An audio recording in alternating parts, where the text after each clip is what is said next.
What if I told you that one man went from packing books in a garage to making more money in a single day than most countries earn in a year? Welcome to English Practice Field, where you learn English through learning from various topics, which helps your English and your life. Today, we're diving into the mind of Jeff Bezos, the man who built a $2 trillion empire and became so wealthy that his net worth increases by over $6 million. Every single hour, even while he sleeps. Here's something that will blow your mind, Jeff. Bezos makes more money in 10 seconds than the average person earns in an entire year. If that doesn't make you want to understand how he thinks, nothing will. So smash that subscribe button right now, because learning how the world's greatest minds operate might just change your entire future. Now, let me ask you something. What would you do if you had $170 billion? Buy islands? Private jets? Golden toilets? Jeff Bezos did something different. He used that money to build rockets, buy newspapers, and create technology that runs half the internet. But here's the real secret. Money wasn't his goal. Money was just the result of his strategy. And that strategy is so brilliant, so simple, yet so powerful that once you understand it, you'll never look at success the same way again. Now, let's go back to where it all began. But before we do, I feel like I'm just talking to a screen. Make this feel more like a conversation. Tell me where you're watching this from in the comments. And if you like these vibes and want to be part of our little family, subscribe now. Jeff Bezos was born on January 12, 1964 in Albuquerque, New Mexico. His early life was not easy.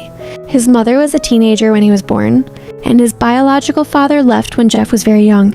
But his mother remarried a man named Miguel Bezos, a Cuban immigrant who adopted Jeff and gave him his last name. Miguel worked hard as an engineer, and he taught Jeff the value of dedication and focus. From a very young age, Jeff showed an unusual curiosity. He loved to take things apart just to see how they worked. His mother once found him trying to dismantle his own crib with a screwdriver because he wanted a real bed. That moment revealed something important about him. Jeff was not someone who accepted things as they were. He wanted to understand them, improve them, and rebuild them. As a child, Jeff spent his summers on his grandfather's ranch in Texas. Those summers shaped him in powerful ways. He learned to fix windmills, lay pipes, and work with his hands. His grandfather taught him to be resourceful and independent. He learned that problems are just puzzles waiting to be solved. These lessons stayed with him forever. In school, Jeff was a top student. He loved science and mathematics. He dreamed of becoming an astronaut or a physicist. He was fascinated by space, by the unknown, by the idea of exploring beyond the limits of Earth. His high school valedictorian speech reflected this dream. He spoke about building space colonies and preserving the planet. Even then, he was thinking far into the future. Jeff went to Princeton University, one of the best schools in America. He studied electrical engineering and computer science. At first, he struggled. The coursework was extremely difficult, and he realized he might not become a world-class physicist. But instead of giving up, he shifted his focus. He decided to use his technical skills in the world of business and technology. This decision changed everything. After graduating in 1986, Jeff worked on Wall Street in New York City. He joined a company that built computer systems for financial trading. He was excellent at his job. His analytical mind and his ability to see patterns helped him rise quickly. Within a few years, he became the youngest vice president at a hedge fund called D.E. Shaw. He was successful, respected, and earning a great salary. Most people would have been satisfied, but not Jeff Bezos. In 1994, Jeff came across a surprising statistic. He read that the internet was growing at more than 2,000% per year. That number shocked him. He realized that something huge was happening, something that would change the world. He began to think about what kind of business could take advantage of this incredible growth. He made a list of 20 possible products he could sell online. After careful analysis, he chose books. Books were perfect.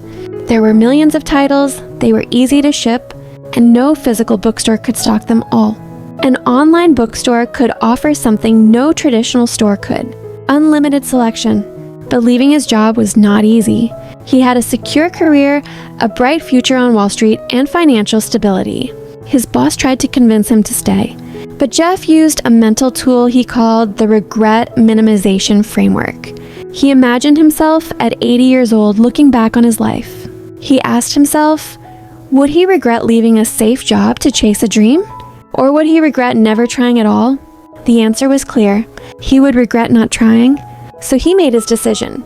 He would start an online bookstore.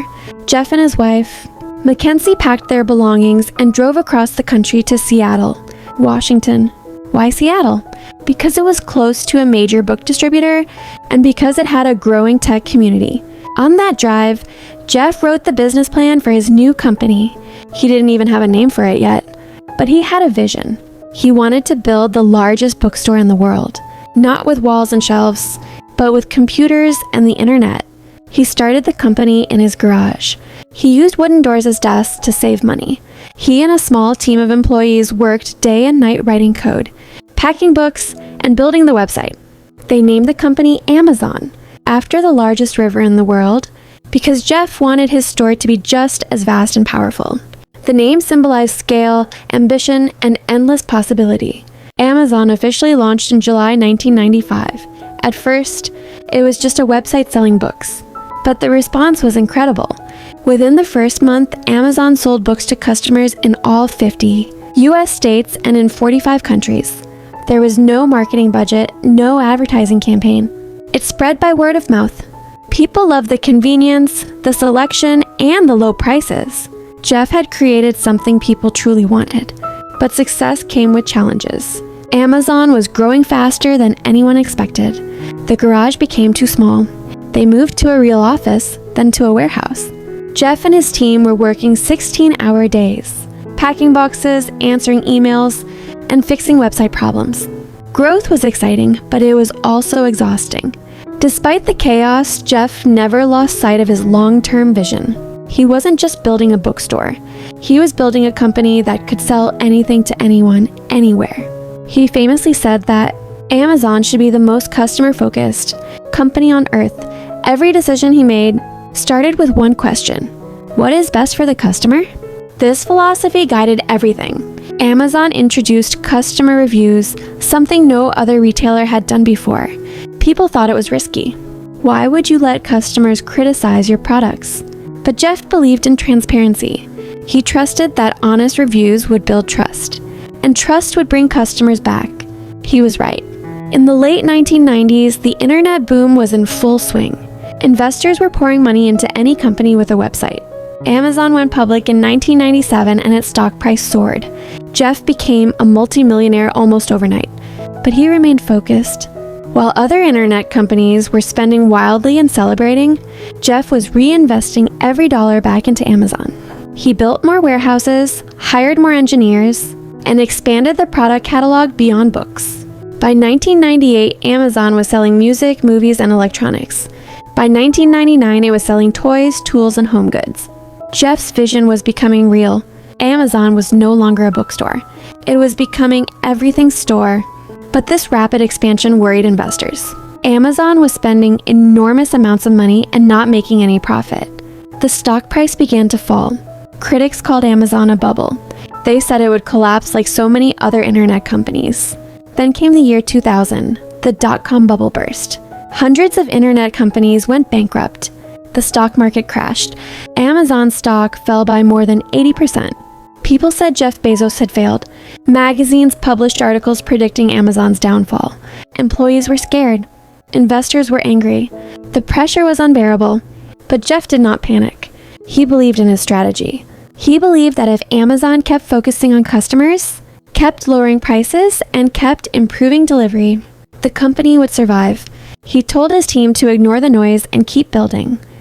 It was one of the hardest moments of his life, but it was also one of the most important because he held on.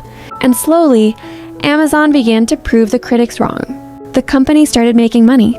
Customers kept coming back. The selection kept growing. By 2003, Amazon reported its first annual profit. It wasn't much, but it was proof that the model worked. Jeff had survived the storm, but Jeff wasn't satisfied with just selling products. He wanted to innovate in ways no one had imagined. In 2005, Amazon launched Amazon Prime. For a yearly fee, Customers could get free 2-day shipping on millions of items. People thought it was crazy. How could Amazon afford to ship so much for free? But Jeff understood something deeper. He knew that fast, reliable shipping would make customers loyal, and loyal customers would spend more money over time. Once again, he was right. Prime became one of Amazon's greatest successes. Then in 2007, Amazon did something even bolder. It launched the Kindle, an electronic reading device. Jeff loved books, and he knew that digital reading was the future. But creating the Kindle meant competing with physical books, the very product that built Amazon. It was a risk. Some people inside the company resisted. But Jeff said something powerful. He told his team that if Amazon didn't disrupt its own business, someone else would. Better to compete with yourself than to let a competitor destroy you. The Kindle was a massive success. It changed the publishing industry forever. People could now carry thousands of books in one lightweight device. Authors could self-publish their work. Reading became more accessible. And Amazon controlled the platform. It was brilliant. Around the same time, Amazon made another quiet but revolutionary move. It started with Amazon Web Services, or AWS. This was a service that allowed other companies to rent computing power and storage from Amazon servers. It sounds technical, but the impact was enormous. AWS became the backbone of the internet. Companies like Netflix, Airbnb, and Spotify run on AWS. Today, AWS is one of the most profitable parts of Amazon. It generates billions of dollars every year. And it all started because Jeff saw an opportunity that others missed. Jeff's ability to think long-term set him apart from almost every other business leader. While most CEOs focus on quarterly results, Jeff focused on decades. He famously wrote annual letters to shareholders explaining his philosophy. He said that Amazon would continue to invest in the future, even if it meant lower profits today. He asked investors to be patient, to trust the process, and many did. By 2013, Jeff Bezos had become one of the richest people in the world. Amazon was worth hundreds of billions of dollars. It employed hundreds of thousands of people. It had customers in nearly every country. But Jeff didn't stop. He kept pushing forward. He invested in new ideas, new technologies, new industries. In 2013, he bought the Washington Post, one of America's most famous newspapers. People were surprised. Why would a tech billionaire buy a struggling newspaper? But Jeff believed in journalism. He believed in the importance of truth and accountability. He invested in the Post, modernized it, and helped it grow. Today, it is profitable again and respected around the world. Jeff also pursued his childhood dream of space exploration. In 2000, he founded Blue Origin, a private space company. His goal is to make space travel affordable and accessible. He believes that humanity's future depends on expanding beyond Earth. Some people laugh at this idea, but Jeff doesn't care. He's thinking 50 years ahead, maybe 100. He's building for a future most of us can't even imagine. Jeff's journey teaches us something deeper than just business success. It shows us the power of long-term thinking, the courage to take risks, and the importance of staying true to your vision even when the world doubts you. By 2017, Amazon had become the most valuable retailer on the planet. It had disrupted entire industries. Bookstores, shopping malls, and traditional retailers struggled to survive. Some people criticized Amazon for this. They said it destroyed small businesses and changed communities. Jeff acknowledged these concerns, but he also believed that progress always brings change. His focus remained on giving customers what they wanted: low prices, fast delivery, and endless choice. In 2018, Jeff Bezos became the richest person in the world. His net worth exceeded $100 billion. It was a number difficult to even imagine. But with that wealth came responsibility and scrutiny. People questioned how he used his money. They asked why he didn't give more to charity. They criticized working conditions in Amazon warehouses. Jeff faced more pressure than ever before. He responded in different ways. He committed $10 billion to fight climate change through the Bezos Earth Fund. He donated to homelessness initiatives and education programs. He also defended Amazon's work culture, saying that the company set high standards because great things require great effort. Not everyone agreed with him, but he remained firm in his beliefs. Then, in 2019, Jeff's personal life became public in a painful way. His marriage to Mackenzie ended after 25 years. It was a difficult and emotional time. Mackenzie had been with him since before Amazon existed. She supported him, believed in him, and helped build the company.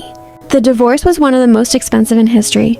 Mackenzie received 25% of their Amazon shares, worth tens of billions of dollars, but both handled it with dignity. Mackenzie went on to become one of the world's greatest philanthropists, giving billions to causes she believed in. Despite personal challenges, Jeff continued leading Amazon with the same intensity. But in 2021, he made a surprising announcement. He would step down as CEO after nearly 30 years of leading the company he founded. He was ready to pass the torch. He didn't leave Amazon entirely. He became executive chairman, focusing on new products and long-term strategy. But the day-to-day operations would be handled by someone else. Why did he step down? Jeff said he wanted more time to focus on his other passions: Blue Origin, the Washington Post, and philanthropy. He had built Amazon into something far beyond his original dream. Now it was time to let others lead while he explored new frontiers. It was a moment of transformation, not an ending, but a new beginning. So what can we learn from Jeff Bezos? His story is not just about becoming rich. It's about vision, persistence, and the willingness to think differently. Let me share the lessons his life teaches us. First, think long-term. Jeff never chased quick profits. He invested in the future, even when it was unpopular. He built infrastructure, developed technology, and trained people, knowing that the rewards would come later. In our own lives, we can apply this too. Whether you're learning English, building a skill, or working toward a goal, remember that real success takes time. Don't give up just because you don't see results immediately. Plant seeds today that will grow into trees tomorrow. Second, focus on what matters. For Jeff, it was always the customer. He believed that if he made customers happy, everything else would follow.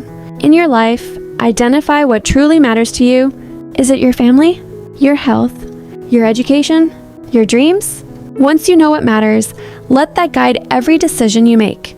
Don't get distracted by what other people think or what society expects. Stay focused on your true purpose. Third, embrace failure. Jeff failed many times. Amazon launched products that flopped. The Fire Phone was a disaster. Some investments lost money. But Jeff never saw failure as the end. He saw it as learning. He said that failure and innovation are inseparable twins. If you want to create something new, you must be willing to fail. So don't be afraid of mistakes. They are not signs of weakness. They are signs that you are trying, growing, and moving forward. Fourth, be willing to disrupt yourself. Jeff created the Kindle even though it competed with his book business. He knew that change was coming and he wanted to lead it, not fear it. In your life, be willing to let go of old habits, old beliefs, or old versions of yourself. Growth requires change. Don't hold on to comfort when evolution is calling you forward. Fifth, never stop dreaming. Even after becoming the richest person alive, Jeff kept dreaming. He dreamed of space colonies, of clean energy, of a better future. Dreams give life meaning. They give us direction. No matter your age, your situation, or your past, never stop dreaming. Your next great chapter might be just one bold decision away. If you've stayed with me this far, thank you. Stories like this remind us that greatness is not reserved for a special few. It's available to anyone willing to work hard, think clearly, and stay committed. And if you want to keep improving your English while learning from the world's greatest stories, hit that subscribe button now. Every video on this channel is designed to inspire you and help you speak and understand English with confidence. Let's grow together. Now I want to hear from you. Which part of Jeff Bezos' journey inspired you the most? Was it his courage to leave a safe job? His ability to survive failure? His long-term thinking? Or something else? Share your thoughts in the comments below. And tell me, what's one big dream you're working toward right now? Let's encourage each other. Remember, Jeff Bezos started in a garage with an idea and a dream. He faced doubt, failure, and criticism, but he kept moving forward. And today, his work touches billions of lives. Your story is still being written. The decisions you make today will shape the life you live tomorrow. So dream big, start small, and never ever give up. Because the greatest journeys always begin with a single step into the unknown.